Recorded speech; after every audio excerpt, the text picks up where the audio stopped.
Bismillahirrahmanirrahim.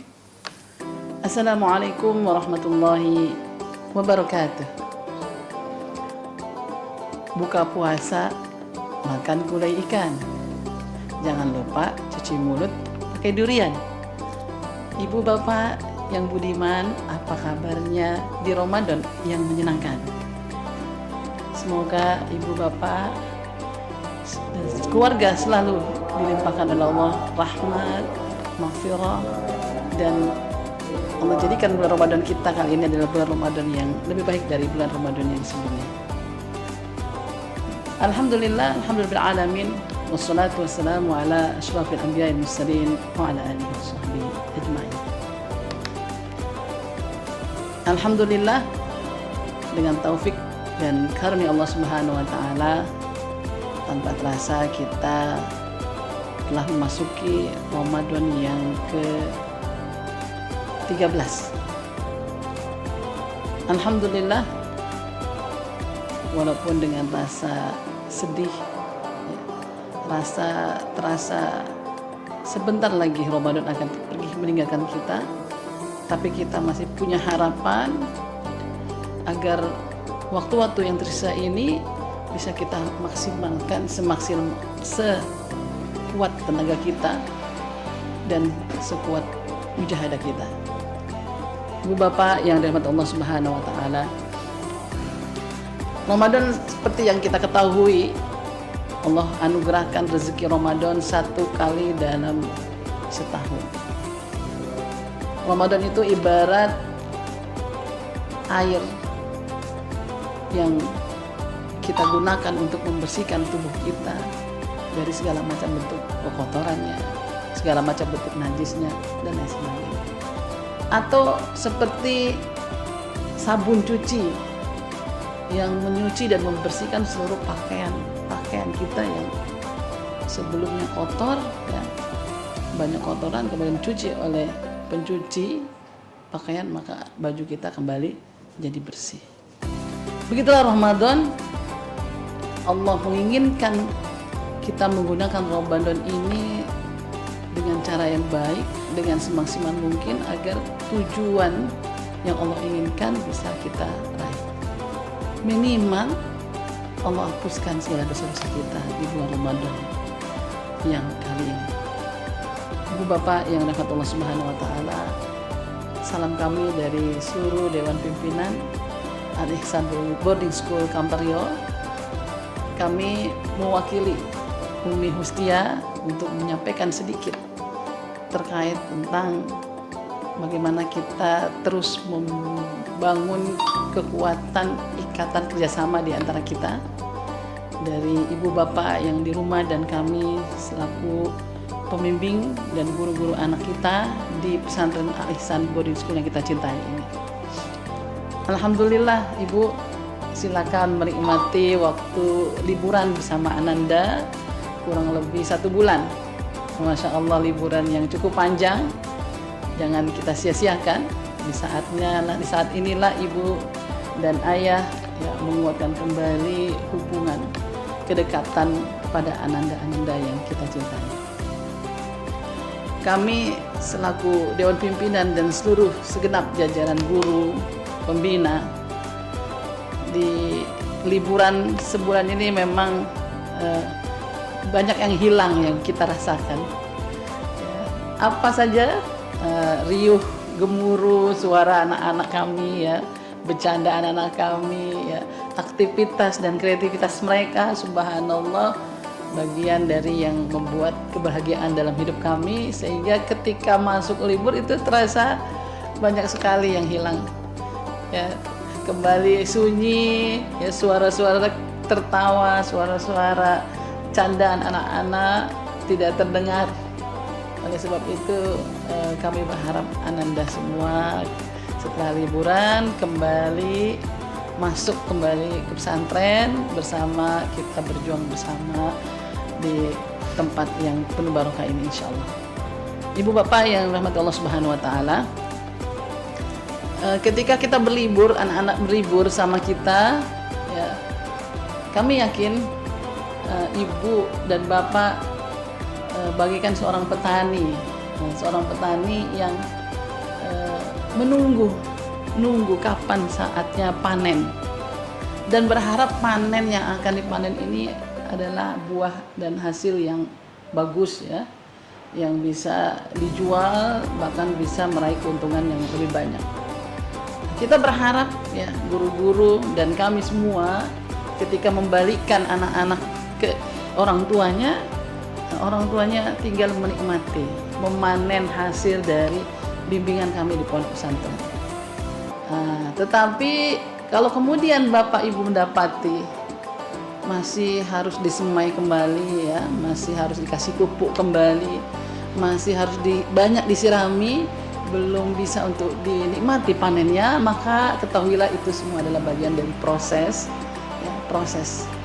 Maka di rumah kalau didapati belum bisa dipanen buahnya ya, dari hasil tarbiyah selama di pondok, pulang kemudian ada hal-hal yang akhirnya harus diserami, dipupuk lagi, maka ya kita lapangkan dada ini ya, kita mohonkan ampun pada Allah, memaafkannya, dan kemudian kembali memupukinya menjadi baik dan sebagainya. Satu hal yang ingin kami sampaikan kepada ayah ibu yang berbahagia, di zaman era globalisasi ini bertambahlah satu ujian ya, bertambah pula rintangan kita sebagai orang tua khususnya. Bahkan rintangan itu tidak jauh dari luar dari rumah kita, ada di dalam rumah kita, bahkan dekat sekali dengan anak kita, dan bahkan ada di genggaman anak kita itu sendiri. Bahkan tanpa sadar juga kita, karena cintanya kita kepada anak kita ya, bahkan dari duit yang kita belikan ya, dari duit yang kita kasih kepada anak kita, rupanya karena anak kita masih relatif sungguh amat muda ya, karena anak-anak muda ingin sesuatu yang memang lebih yang enak-enaknya aja ya, pada dasarnya anak-anak remaja, apalagi anak-anak yang sedang puber ya, bahkan ada dari apa yang kita belikan. Apa dia? Nah, ibu bapak pasti sudah menebaknya, adalah benda yang kecil ya, bisa dibawa kemana-mana. Inilah dia, gadget ya, HP, smartphone. Dulu masa kita masih kecil ya, saya dulu belum ada smartphone seperti ini. Kalaupun ada, saya ingat dulu ketika di Sudan, awal ke Sudan itu belum, kita nggak ada, sedikit tahun 2003 waktu itu ya, belum ada kita punya HP apalagi seperti ini. Kalaupun ada, nah itu HP yang hanya bisa untuk telepon saja. Nah, berkembanglah zaman ya, hinggalah ke tahun ini, masya Allah, berbagai macam bentuk HP, smartphone ya, dari yang canggih sampai yang canggih sekali, sampai amat sekali canggih. Kita pun akhirnya nggak bisa menggunakannya ya. Anak kita tanpa diajari, masya Allah, sampai bisa melalang dunia melalui HP ini. Ini adalah nikmat sebetulnya dari Allah Subhanahu wa Ta'ala. Tetapi yang saat bersamaan, kalau kita tidak memahaminya, tidak tahu apa positif dan negatifnya, khususnya anak kita, dia menjadi bumerang buat kita, khususnya anak kita. Yang tadinya nikmat ya, menjadi sebaliknya, menjadi musuhnya bahkan, atau menjadi membuat anak-anak kita akhirnya tidak bisa cepat kita memanennya. Ibu-ibu yang dirahmati dan bapak semua yang dirahmati Allah Subhanahu wa Ta'ala, HP ini sungguh amat banyak positifnya, tapi memang lebih banyak negatifnya. Apa dampak positif anak-anak ya kalau kemudian menggunakan smartphone ini, HP, atau kita lebih pada kita bilang smartphone lah ya. Yang pertama, menambah pengetahuan dan kreativitas anak tersebut. Ya, banyak sekali pengetahuan ada dalam HP ini, dan bentuk kreativitas juga bisa terbangun dari smartphone ini. Yang pertama, yang kedua, mempermudah anak dalam belajar. Yang ketiga, memperluas jaringan persahabatan. 3. Tetapi ibu bapak, negatifnya lebih banyak dari positifnya. Apa negatifnya? Membuat anak, yang pertama, membuat anak menjadi lemah dalam hal practical skill, praktik. Anak hanya bisa duduk diam berlama-lama, ya, menikmati apa yang sudah disajikan, apa yang sudah disistemkan dalam HP, di dalam smartphone ini. Yang kedua, rawan terhadap tindakan dan kekerasan, karena banyak sekali tontonan-tontonan yang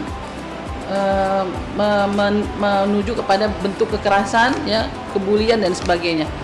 Ketiga, membuat anak malas belajar. Bagaimana tidak? Masya Allah, ya, macam-macam bentuk tontonan, macam-macam, dan dibuat sedemikian rupa indahnya, sedemikian menariknya. Yang terakhir, yang D, ya, mempengaruhi kesehatan. Sebenarnya banyak lagi, salah satunya yang membuat kecerdasan otak anak itu berkurang, ya, bahkan ada namanya di depan otak ini, ya, bisa banjir dan akhirnya menghilangkan sensitif rasa tanggung jawabnya terhadap amanah yang diberikannya, ya, dan ketika jadi orang tua nanti kelak menjadi orang tua yang tidak bisa bertanggung jawab. Ini efek yang berkepanjangan yang amat kita tidak inginkan, ya.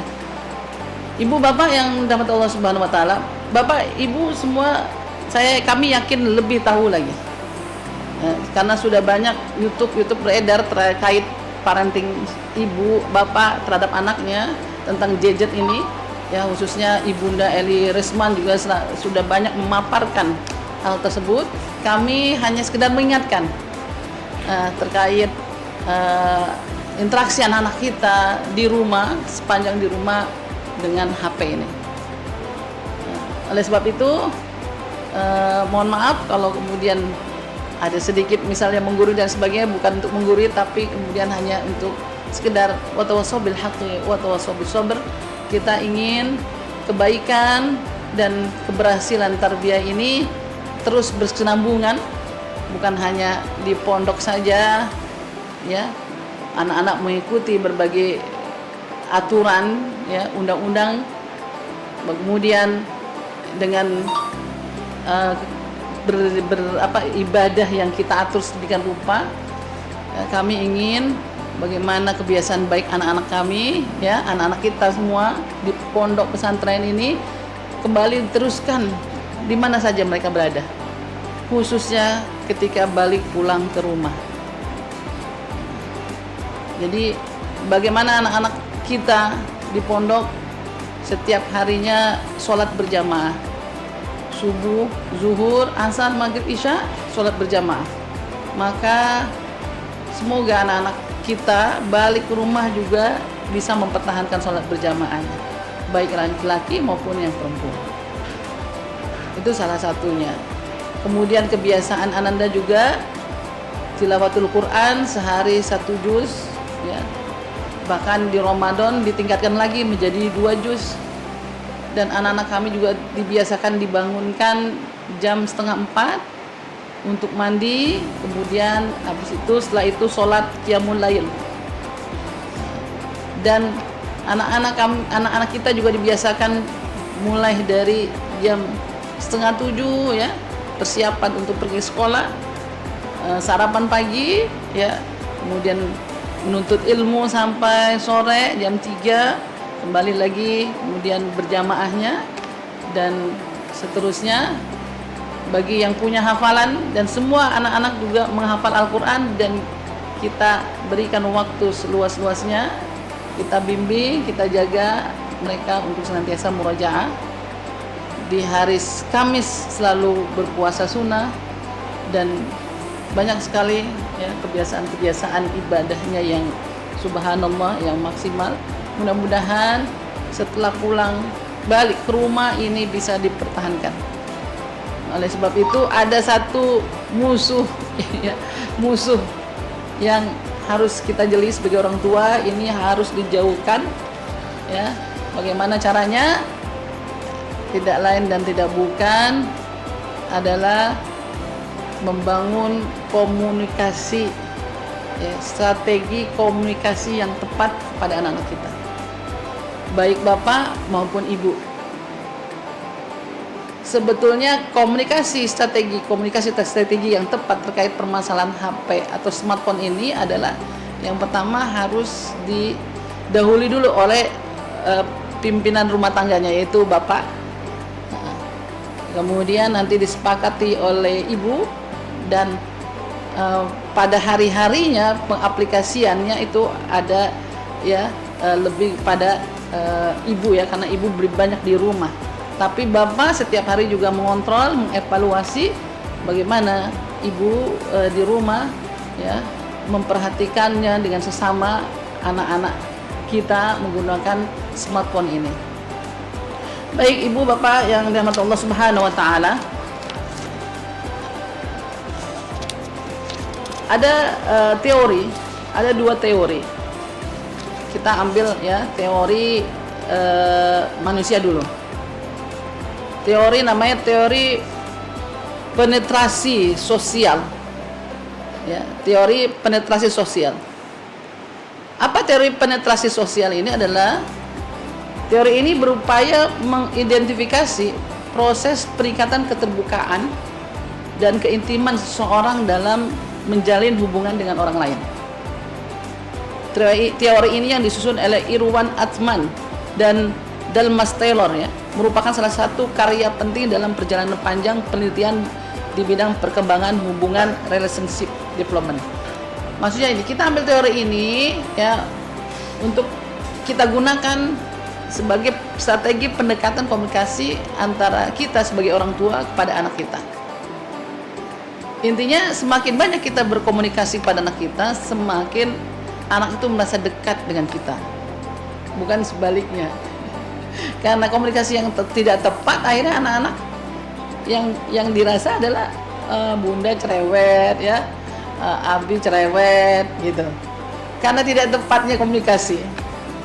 Nah, maka bagaimana setiap komunikasi yang kita lakukan dari hari ke hari membuat anak terasa nyaman, membuat anak terasa dilindungi, membuat anak terasa dihargai, membuat anak semakin motivasi memberikan yang terbaik kepada dirinya, kemudian ditujukan kepada kita sebagai orang tuanya. Ini yang kita inginkan, ya. Maka bagaimana caranya? Nah, maka yang pertama, sebagai seorang muslim, sebagai seorang hamba yang punya banyak kelemahan, maka kita mohon dahulu pada Allah Sang Maha Kuat, berdoa dulu. Setiap ingin komunikasi khususnya tentang HP, berdoa dulu. Tapi kalau dalam teori ini penetrasi tidak disebutkan berdoa dulu, ya. Ini kita gabungkan kepada teori yang ada di Al-Quran.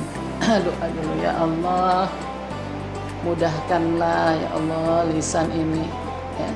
Rabbi shrah li sadri wa yassir li amri wahlul 'uqdatam min lisani yafqahu qawli.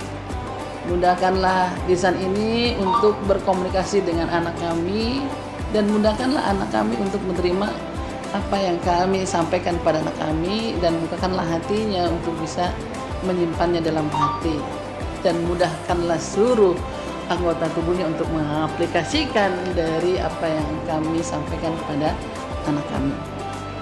Karena yang punya petunjuk dan hidayah adalah Allah yang akan memberikannya, maka kita mohon kepadanya, ya.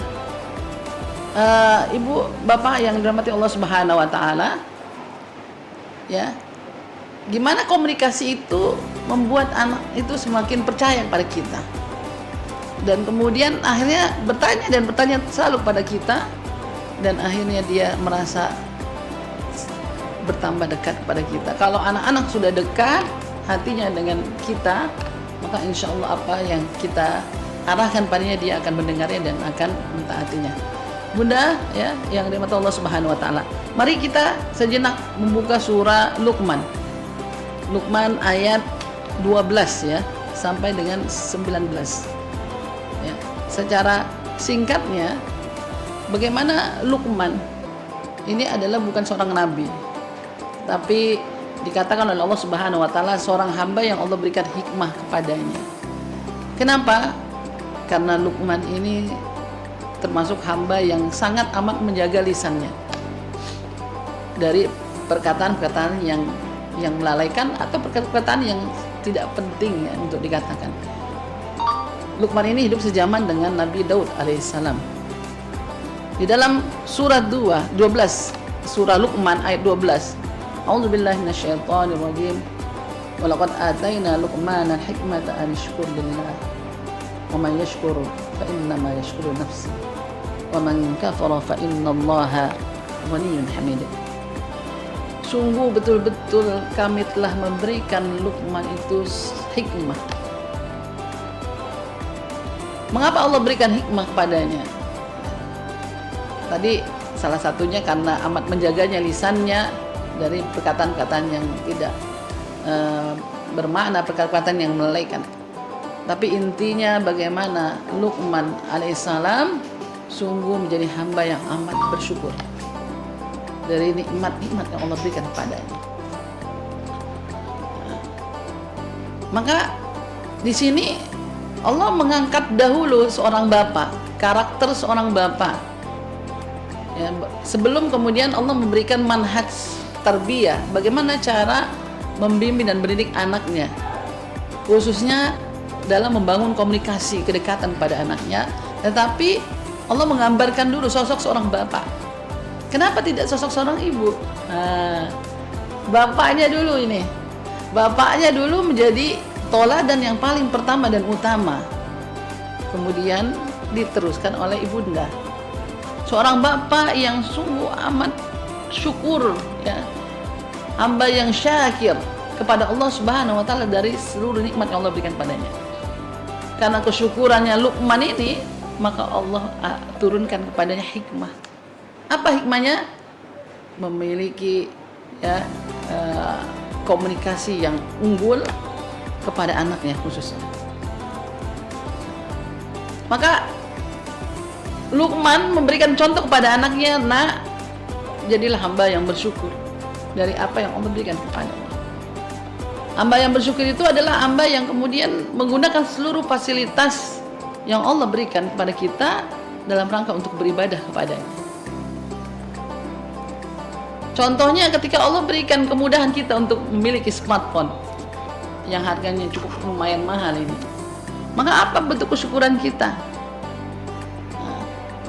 Maka kesyukuran kita menggunakan HP ini dalam rangka beribadah padanya. Hal-hal yang membuat kita dekat kepada Allah, yang membuat kita semakin bagus ibadah kita, maka itulah yang kita lihat, yang kita ambil contohnya dalam smartphone ini. Tapi sebaliknya, jika membuat seseorang akhirnya nauzubillah kufur nikmat, sebaliknya tidak bersyukur atau menggunakan smartphone ini dalam rangka kemaksiatan kepadanya, itu maka namanya termasuk hamba-hamba yang tidak bersyukur. Jadi syukur itu menggunakan seluruh nikmat yang Allah berikan kepada kita dalam rangka beribadah kepadanya. Nah, maka baru kemudian Allah berikan gambaran bagaimana Luqman berkomunikasi dan menyampaikan nasihat kepada anaknya. Yang pertama, wa idh qala Luqmanu libnihi ya wa huwa ya'izuhu ya bunayya. Ketika Luqman berkata kepada anaknya, maka komunikasi yang dibangun oleh Luqman adalah komunikasi dua arah, wawancara ya. Pertama dengan memanggilnya dengan panggilan yang paling indah, bunayya, bukan ya bani, ya beni, tapi ya bunayya. Bunayya itu panggilan indah yang memanjakan, panggilan yang membuat anak ini terasa ya dihargai ya. Wahai anakku yang paling soleh, yang paling ganteng, mungkin seperti itu ya. Nah, anakku yang menjadi mata pelipur lara, penyedap penjunjuk pandangan mata hati abi, seperti itu ya bunayya. Maka langsung katakan pada inti poinnya, nggak usah berpanjang-panjang, tapi didahului dengan panggilan yang sangat lembut, panggilan yang sangat menghargai. Kemudian disambung dengan satu tema yang ingin disampaikan oleh Luqman pada anaknya, la tusyrik billah. Jangan engkau mensyarikatkan Allah. Inna syirka la zulmun azim. Sesungguhnya syirik itu adalah kezaliman yang amat besar. Jadi itu temanya. Ya. Maka apa saja bentuk-bentuk kezaliman yang membuat akhirnya termasuk ke dalam syirik, ya. Masuk ke dalam syirik. Nah, kezaliman itu salah satunya adalah maka karena judulnya adalah bagaimana kita bisa berkomunikasi dengan strategi yang baik terkait HP ini, maka bentuk zalim seseorang ketika Allah berikan nikmat smartphone, kemudian dia tidak menggunakan dengan sebaik-baiknya, tidak menempatkan dengan tempat yang sebaik-baiknya. Nah, di zaman era globalisasi sekarang ini, sebetulnya smartphone ini adalah dalam rangka untuk bisa memperdalam ya ilmu pengetahuan secara umumnya ya sebetulnya, atau kita bisa menjelajah dunia ya dengan yang hanya dalam beberapa menit saja dan lain sebagainya, tapi tetap tidak menggunakan smartphone dalam rangka untuk kemaksiatan. Dengan sedetik saja juga bisa melihat hal-hal dosa besar yang ada dalam smartphone ini. Maka kita berikan bimbingan kepada anak kita ya, bahwasanya syirik itu bukan hanya saja kemudian seorang menyembah matahari, menyembah gunung dan sebagainya, tetapi syirik itu adalah termasuk kezaliman ya, melakukan suatu, menggunakan suatu bukan pada tempatnya, itu juga masuk ke dalam asyirk ya. Inna syirka la zulmun azim.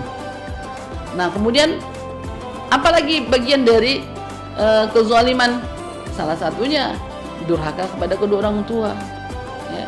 Kemudian apalagi ketidakjujuran, apalagi tidak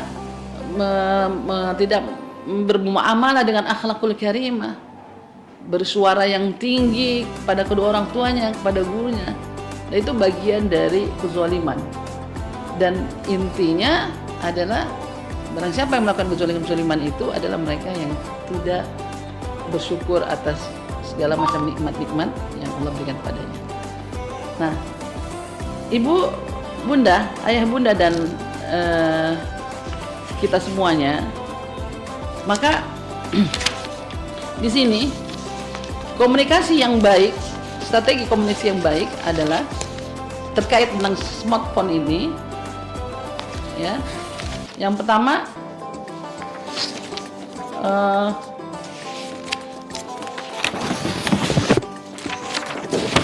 dari komunikasi strategi yang baik, yang pas ya, itu akan menghasilkan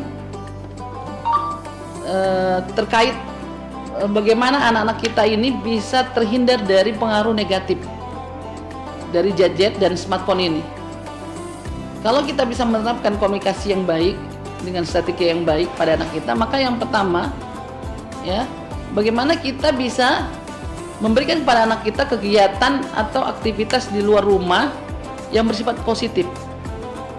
Seperti contohnya misalnya ya, kalau liburan ya, misalnya bersilaturahim ke rumah tantenya ya, ke rumah saudara-saudaranya, yang kemudian bisa mengambil motivasi kebaikan dari silaturahimnya misalnya.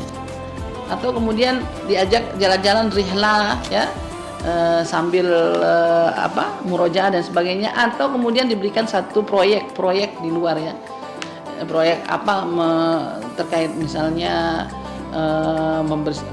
bergotong royong ya di masyarakat setempat, atau hal-hal yang positif lainnya.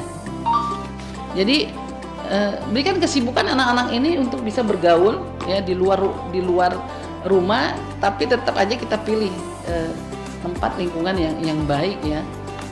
Jadi jangan kemudian membiarkan merasa tenang, anak banyak di rumah, di kamar terus-terusan.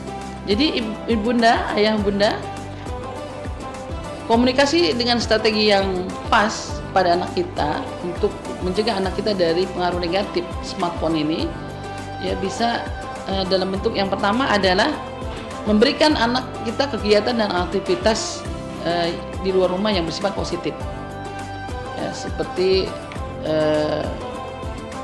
memberikan tugas untuk bisa bergotong royong membersihkan misalnya kawasan dekat rumah kita, atau bersilaturahim ke rumah tante, ke rumah uwa, ya, ke rumah teman-teman ibunda ayahbunda yang memiliki kelebihan apa di situ yang anak-anak ketika pulang nanti bisa mendapat motivasinya, ya, atau kunjungan kepada orang-orang soleh yang soleha, ya. Kemudian atau memberikan tugas untuk silakan main, ya, main di luar rumah, ya, tapi dengan tetap kontrol kita, ya, lingkungan yang sudah kita pilih tempatnya dan lain sebagainya, ya. Jadi jangan langsung merasa nyaman ketika kita melihat anak kita malah lebih suka di dalam kamar atau dalam rumahnya tanpa kita mengetahui apa sebetulnya aktivitas yang mereka lakukan. Rupanya jangan-jangan, ya, sudah ada smartphone di tangannya, akhirnya asik, ya, di dalam kamar saja, ya, jangan sampai. Kemudian membatasi waktu anak dalam penggunaan smartphone. Yang kedua, membatasi waktu anak dalam menggunakan smartphone, artinya memberikan durasi kepada anak. Misalnya sehari hanya bisa 1 jam atau paling banter 2 jam, maka itu harus disiplin, tidak boleh lebih dari itu. Ketiga, memberikan arahan atau informasi tentang dampak dari penggunaan smartphone ini, ya. Arahan informasi ini bisa banyak didapati, ya. Langsung kita beritahukan kepada Ananda bahwa negatifnya seperti ini, atau kita berikan tontonan, ya, ceramah dari yang pakar terkait tentang pendidikan anak dengan smartphone ini, ya, atau kita berikan cerita-cerita yang konkret terkait tentang dampak dari negatif dengan smartphone ini. Misalnya, nak, ibu lihat temen ibu anaknya matanya sampai biru, ya, sampai nggak bisa ngelihat, itu rupanya karena gara-gara menggunakan smartphone berjam-jam. Ya.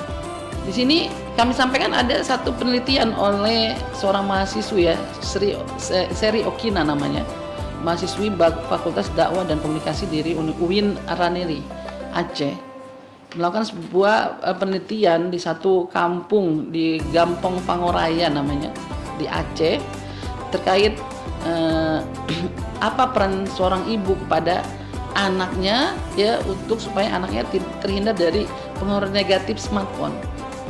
Beliau melakukan suatu wawancara kepada seorang ibu, maka ibu ini mengatakan bahwa dalam sehari anak saya tidak sampai 1 jam dalam menggunakan smartphone, ya, karena dia sudah tahu batas waktunya.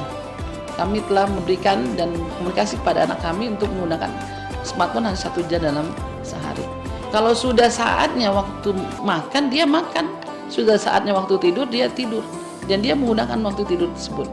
Walaupun anak saya menggunakan smartphone, tapi dia tetap tahu waktu dan prestasi di sekolah pun bagus. Dan saya sebagai orang tua sangat mengawasi anak saya ketika menggunakan smartphone. Sangat amat mengawasi.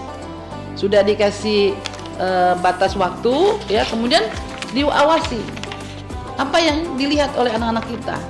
Benarkah sesuatu yang bermanfaat atau malah sebaliknya, ya. Kemudian ketiga, kita memberikan, ya, tadi sudah memberikan arahan, ya. Kemudian yang ketiga memberikan arahan terkait dampak dari bermain smartphone berjam-jam, ya. Banyak sekali dampaknya. Anak itu tiba-tiba melakukan suatu kekerasan dengan temannya, rupanya karena pengaruh dari yang dilihat dari smartphone-nya. Keempat, mengawasi anak dalam penggunaan smartphone, artinya apa yang dilihat, ditonton oleh anak, ibu dan bapak harus mengetahui, ya. Kemudian kita mengawasinya, bener apa ya, kita pastikan apa yang di anak kita. Ya, jangan sampai naudzubillah min dzalik, anak asik ya melihat pornografi di kamarnya, ya kita tidak mengetahui. Kita aman-aman saja, kita kira anak-anak kita ini soleha, rupanya naudzubillah min dzalik setiap hari diam-diam di kamarnya nonton pornografi. Naudzubillah min dzalik. Yang kelima, memberi contoh yang baik untuk anak-anak. Bahkan dikatakan, ditambah lagi di sini, membuat satu rutinitas, menciptakan rutinitas tanpa gadget. Sebenarnya ibunda, ayah Anda yang anaknya sudah di pesantren aman sebetulnya, dan pondok sudah terbiasa berbulan-bulan tidak menggunakan smartphone. Maka sebetulnya kalau kita disiplin ya meneruskan kebiasaan itu ke rumah, itu bukan suatu yang sulit. Nah, bukan suatu yang sulit. Hanya mulai dari kita memberikan contoh yang terbaik. Kalau bisa ya kita memain atau menggunakan smartphone itu tidak dilihat oleh anak-anak. Jangan dilihat kesannya kayaknya mama sama ayah atau ibu sama bapak kurang lebih sama juga kayak kita, asik HP aja, asik HP. Ketika kita anak berbicara ya jawabnya iya saja sambil melihat HP-nya. Itu contoh yang tidak baik, yang akhirnya ketika kita memberikan masukan atau teguran, mereka tidak mau mendengarkan karena mereka sudah menganggap ya di dalam pemahamannya, pikirannya bahwa ayah bunda tidak lebih kurang sama saja, asik main HP saja, asik main HP. Itu yang tidak kita inginkan ya. Jadi kemudian tambahan lagi, membantu memberikan aplikasi secara selektif. Kita harus tahu aplikasi apa saja yang ada di dalam smartphone anak kita ini. Jangan-jangan ada aplikasi naudzubillah min dzalik ya, pornografi. Mudah, banyak di situs-situs yang tanpa mengeluarkan duit peser pun, tapi mereka bisa, anak-anak ini bisa mendapatinya, naudzubillah min dzalik. Kemudian juga ya bagaimana kita berikan tugas melatih tanggung jawab. Latih anak-anak kita bisa bertanggung jawab atas penggunaan gadgetnya. Apa tanggung jawabnya? Maka pastikan dalam gadget itu adalah sesuatu yang dibolehkan Allah Subhanahu wa taala. Jangan sampai ada yang diharamkan Allah Subhanahu wa taala. Bertanggung jawab dengan HP. Bagaimana kemudian anak-anak ya bisa mengajak kegiatan positif.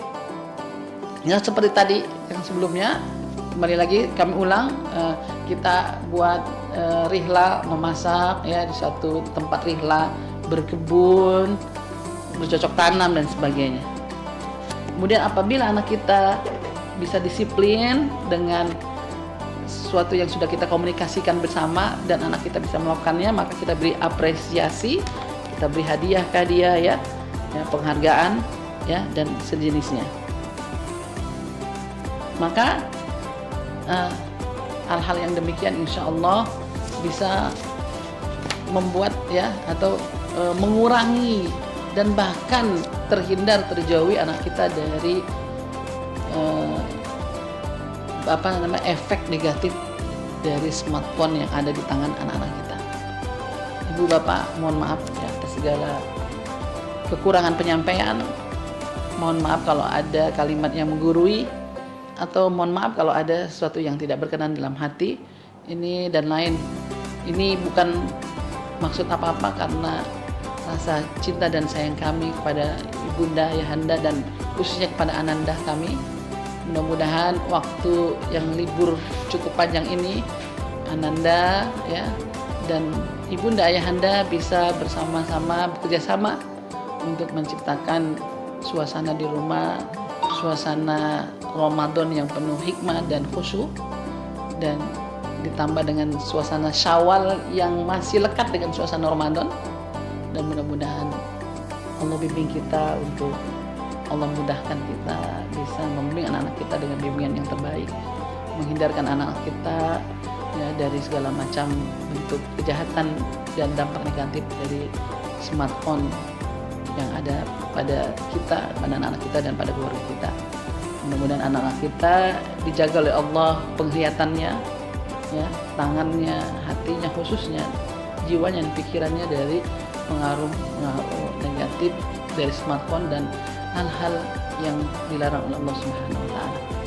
Padanya lah kita bermohon, mudah-mudahan Rabbana hab lana min azwajina wa dzurriyyatina qurrata a'yun waj'alna lil muttaqina imama waj'alni muqimas salati min dzurriyyati Rabbana taqabbal du'a Rabbi hab lana hukman wa alhiqna bis shalihin waj'alna lisana sidqin fil akhirin waj'alna min warasati jannatin na'im.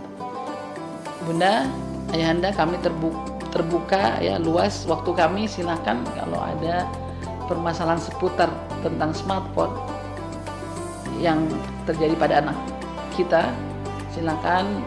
Kalau memang butuh bantuan dari kami, silakan hubungi Umi Mustia 081268468456 ya, atau kepada center call ya, sekretaris kami Pondok Pesantren IBS Kampari. Mohon maaf lahir batin. Aku qouli hadza wa astaghfirullakum. Wassalamualaikum warahmatullahi wabarakatuh.